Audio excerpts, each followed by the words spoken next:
here's what I was going to talk about, like the insidious nature of people taking advantage of the void in discourse from liberal and left advocates. Well, not left advocates, but like liberal advocates for the Palestinian emancipatory movement, has created this unique media landscape where like Nick Fuentes is coming across as like one of these major anti-Israel voices.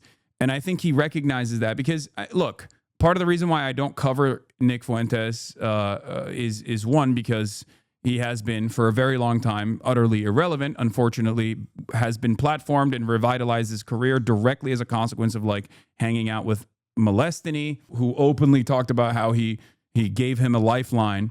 And then, you know, going all the way to like hanging out with Kanye and even dining with the motherfucking current president. The other reason why I don't give him any, give him any platform whatsoever on this broadcast is because like he is a skilled orator, a very dangerous and skilled orator who recognizes the media landscape and the media environment. You just don't get it. Epstein was going to de-radicalize his entire audience and instead ended up handing over half of his own and his own kid. I know.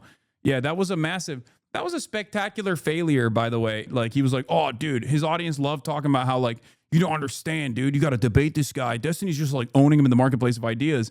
And while doing so, he's just, like, destroying. He's destroying him in the marketplace of ideas and making his audience more liberal. And instead of that happening, it turns out his son is now a groyper and a Nick Fuentes acolyte. And many in his community are also in that same group now. I wonder how that happened. What a fucking spectacular failure. It turns out when you get chicken and waffles with the fucking neo-Nazi and you normalize him as just like any other type of content creator, or even routinely say you have much more respect for him because he's at least like honest and organizing for his values, as opposed to Hassan, who is a much more dangerous prospect for an American future, which are things that his community has routinely said. His community actively used to say that this supposedly liberal community actively used to say that I'm a more dangerous figure for American politics than Nick fucking Fuentes. That's what happens when you're so viciously anti-communist, viciously anti-socialist, that like you're only predisposed with like harming and undermining the left flank of the supposed anti-fascist coalition that's supposed to exist in this goddamn country. Yeah, they have said that I am literally worse than Adolf Hitler. Just an utterly insane fucking statement. Like I said, he is a very dangerous orator, but a decent room reader as well, which is kind of insane to say about a dude who has in the past, like, obviously denied the Holocaust, and I assume he still does to this day. And not only that, but also has, talked about like miscegenation being equivalent to like a white person marrying or having sex with an animal.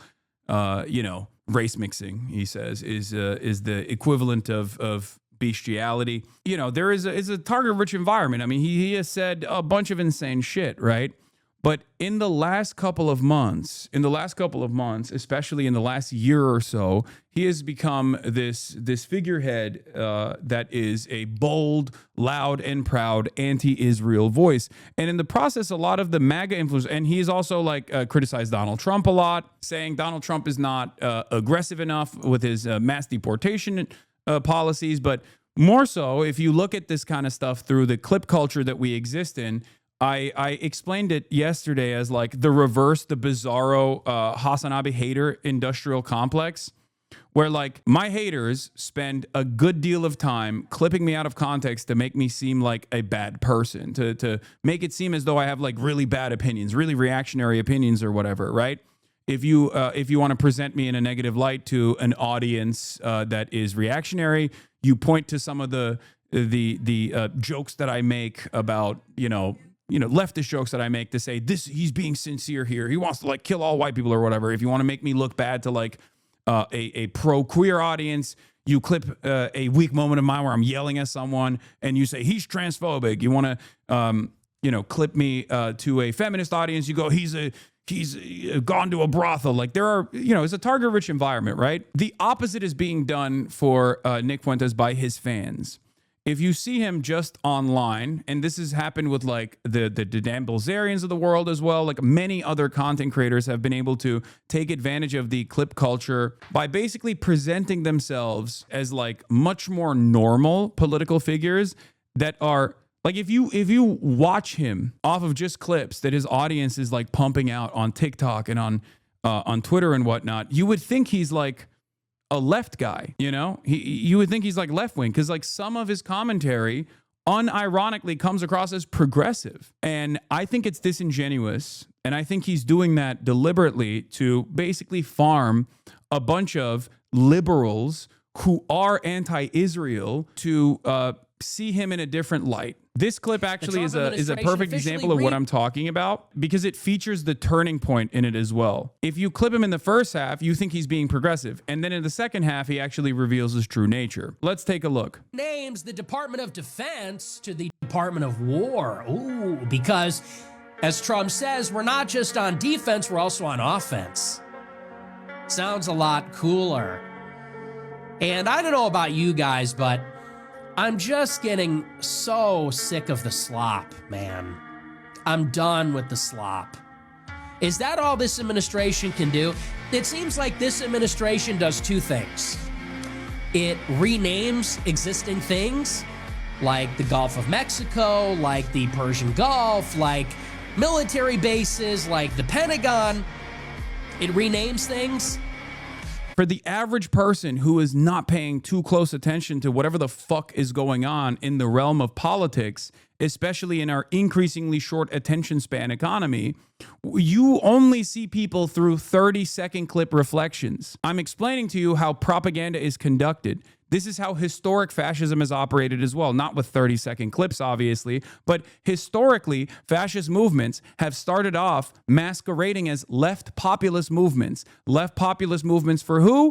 The designated in-group. Whether it be, ironically enough, Israel in its inception, which was supposed to be this socialist project, but for the chosen people, or whether it be Germany's National Socialist Party. The Nazis wanted to do socialism, but for the Volk, the chosen people, the Aryan people, okay? Except they weren't really invested in socialism at all. They just used the momentum and the popularity, the existing popularity of left populist statements. That's it. It is a way to package a nefarious agenda that is inherently violent and also directly antithetical to any sort of socialist development. The reason why I pulled this clip is because it shows how he presents himself and what his actual real opinions are. And it polices anti-Semitism. You can't get your FEMA rescue money. You can't get your Harvard grants and loans. You can't get citizenship or a visa in America. Is that all this administration can do? We were promised revolutionary change. We were promised vengeance. We were promised a golden age. And what we're getting is renaming things, and like the ADL is on steroids. The ADL is taking steroids. They're looks maxing. That's all this administration seems to do. Cracker Barrel, who could forget? I mean, think about it. That's all this administration does. They came in, they renamed the Gulf of Mexico to the Gulf of America. Oh, they renamed the Persian Gulf to the Arabian Gulf. They should have named it the Gulf of Israel, right? Changed the names of the military bases back to Fort Bragg. Take that. And now this, they took the Cracker Barrel logo, brought it back to the original. Now we're changing the Department of Defense to the Department of War. And look, if the Trump administration was actually doing things, this would be a cool bonus. So, before you get to the last 30 seconds, look, the first 2 minutes of this 2-minute and 34-second video comes across like he's anti-Trump, and he's saying that like the revolutionary changes that he promised, like uplifting American lives and all this stuff is just fake, and he's just simply pro-Israel, and he's just jiggling keys in front of his base of support. And a lot of those clips, a lot of his community recognize now that there is a major audience for this kind of commentary coming from a guy who is a fallen fan of Donald Trump. if you watch the first 2 minutes, you think, what the fuck's going on? And I see this a lot in the comments. People going, oh my God, I can't believe I'm agreeing with Nick Fuentes. I can't believe I'm agreeing with Nick Fuentes. I'm a black liberal and I'm agreeing with Nick Fuentes. What the hell is happening? That's what's going on here. He has been able to capture the attention of so many people. Him, Tucker Carlson, Candace Owens, many of these Republican right-wing commentary people on the independent media side have been able to capture the attention of so many liberals. And that comes from a void in the left flank. And it also stems from the reality that we are too predisposed with fighting against one another instead of ensuring that we have some semblance of messaging discipline on this issue. And also partially because the most moneyed side of the liberal media ecosystem is entirely pro-Israel. So when you do have a guy who is able to cut through the fucking noise and develop a major audience online, someone like myself, they get fucking tarred and feathered by dumb fuck liberals and also even dumb fuck leftists who believe the dumb fuck liberals and the dumb fuck Republicans. This is something that I tried to explain to people in the past where I was like, look, liberals, you did it. You successfully undermined your left flank.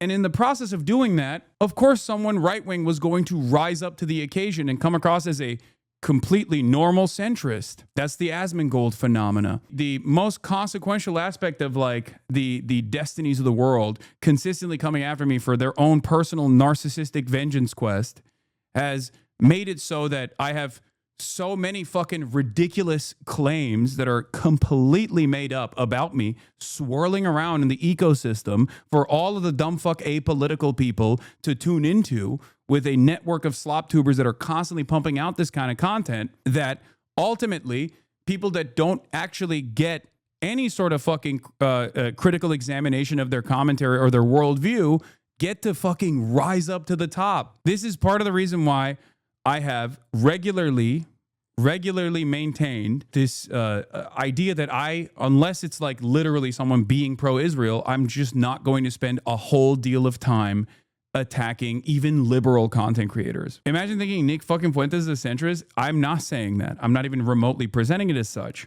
But this is a byproduct of having a message void. When liberals are more predisposed with attacking their left flank for demonstrating true anti-fascist principles, then of course, someone who presents themselves as a centrist like Asmongold is going to rise to the occasion and actually unironically build a momentum and an audience off of said liberals who now tune into him to think, well, he's at least better than Hasan. He's not fucking dangerous radical like Hasan is. Meanwhile, Asmongold is also a pipeline to Nick Fuentes. This message isn't for whoever you think it's for. It's not for like the molestiny type content creators. Okay, those guys are never going to change their fucking behavior. This is for their audiences who do actually care about growing fascism in this country and have just been deluded into thinking that the most successful way to combat it is by attacking the fucking left flank of the Democratic Party and assuming that people who are critical of the supposed left flank of American politics are actually critical because they have some sinister purpose behind it, because they want Donald Trump to win or some shit. Now that I showed you the first 2 minutes, let's see what his actual opinions are. If the Trump administration was actually doing things, this would be a cool bonus. And maybe you could make a defense for it. No pun intended. Maybe there's a case to be made for this. But if you're not doing anything, like take a look around. The deportation's not happening. The legal immigration will continue. 600,000 Chinese students. War in Ukraine is, if anything, it's getting worse. We do this every night. I mean, you get it. The state of this administration, it's not making as much progress as it needs to be. The first 2 minutes of it is all things that prime a liberal audience into finding Nick Fuentes totally appropriate because his criticisms of Donald Trump are valid here in the first 2 minutes. The last 30 seconds, however, show his true perspective. Oh, Trump is not serious enough about the mass deportations. There are a million different videos like this all over TikTok. His fans are basically blasting this shit all over the timeline, all up and down the timeline, because they recognized that there aren't that many skilled orators that are actively communicating how fucked up the Trump administration is, especially with its like undying loyalty to Israel. They are presenting Nick Fuentes as like an anti-Trump possible progressive figure. It's crazy. Meanwhile, I don't think his opinions have changed at all. This is what I mean when I say the danger of like allowing Tucker Carlson all the way back in 2016. I wrote about this extensively. I talked about this extensively.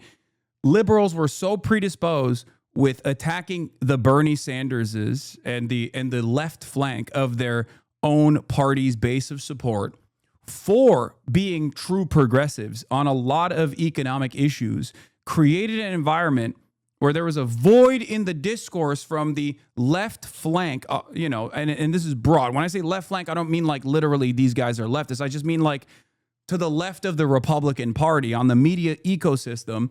There were no voices that were actually channeling a true, earnest economic populist message. So Tucker Carlson took advantage of that on Fox News every night and presented himself as one of the only voices that was actually channeling left-wing economic populism. For years, he did this. And a similar thing is now happening with Israel. There's a reason why people think like, well, some of the most, visible, some of the most like, some of the loudest voices for Palestinian emancipation are right-wingers and far-right people. A lot of liberals also have this idea that they, these guys can be fixed. Meanwhile, they don't realize that in that process, they themselves are actually leaning into the nefarious part of his agenda, the nationalist message. Yeah, those people are just freaks. The whole like, look, anyone that has any genuine racial hatred, we have to just say there's something wrong with you. I understand not wanting to live around black people. I get it. And I understand when you see what black people do, some of them, I understand hating that. But this whole like autistic racial, like actual racialism, actual racial militant hatred, it is like a freak show, because that comes from an emotional place. It is one thing to say that, like, there are whites and blacks, and black people clearly are not on our level of development, and that's why they're struggling. That's why they're not integrating well, and that's why there are these problems. Like, it's one thing to say that clinically, and it's one thing to see what they do and get frustrated by it and get angry about it. It's a whole other thing to have this, like, persistent, like, antipathy for vast groups of people. That is just, like, a low IQ, a dysfunctional thing. And everything, oh, well, but that doesn't make you mad. It's like, yeah, it makes me mad. I'm not filled with like racial hatred for an entire group. Even the Jews, as much as justified as it would be. No. But even like, I do actually like a lot of Jewish people. Like I even though Jewish people have ruined my life in many ways and like they do horrible things, I don't have a hatred for them as a group, and I could say nice things about them, But that comes from being a Christian. That's the kind of peace, and that's the kind of disposition that you can only have if you love God, if you truly have love in your heart for people. And it's no coincidence. It's always these pagans that harbor this intense animosity all the time. And if you have that, you really got to get over that. And that doesn't mean you need to stop being racist. It doesn't mean you got to stop being a quote unquote racist, but you got to let go of wrath. You have to let go of anger. You can't let that define you. His racial animosity stems from a totally reasonable anger that he feels born out of maybe even the structural undermining of black people. Like, do you understand how he is nefariously packaging just like regular ass racist opinions, but recalculating and restructuring it in a way where it like is supposed to make sense to the normie, to the average normie, while simultaneously casting people who have racial animus for, as he calls it, like autistic racial purity and race realism opinions. In this video, in this short video, he basically says that black people are undermined structurally, and it creates an environment where like they end up behaving in violent ways, and that creates resentment, and that's an understandable resentment to have. Ultimately, he doesn't even believe that. He does believe the racial purity politics. He's a fucking Nazi. He is still saying that there is a genetic component associated with it, but you shouldn't be super mad ultimately about it. This is why he's a dangerous propagandist ultimately, because he is trying to normalize the eugenicist perspectives that he has in a way that can go either way. He gives himself like a level of plausible deniability by saying like, I'm not like those kinds of racists, when he very clearly is those kinds of racists. And his entire community is that kind of racist. And of course, the hallmark of Republican thought is once again always saying a whole bunch of debunked and insane nonsense and simultaneously packaging it as common sense. You filled that void, bro. That's you. You're just unk. And I think that's why Nick comes across the Gen Z better. I think a lot of Gen Z's first interaction with politics has come from like apolitical slop tuber shit. And those apolitical slop tubers who present themselves as like centrist liberals are also more far right than they actually present themselves. They're also capable of leaning on pre-existing systems of violence that people have normalized. Homeless people are scary, dangerous, violent. Undocumented migrants are scary, dangerous, violent. There's a real crime problem. The Democrats are not addressing it. All this stuff that literally led to the Trump victory. When their first foray into politics is like, there's a fucking leftist guy out there that's a radical piece of shit. They go, oh yeah, fuck this guy. I'm writing him off. I'm not going to listen to what he has to say. After years and years of fucking this kind of commentary just circulating all around the apolitical drama slop tuber sphere. Of course, a guy that hasn't gotten that level of attention and that level of critical lens, who is also a skilled orator who can read the room, will then turn around and look for alternatives that they think are better versions, better speakers.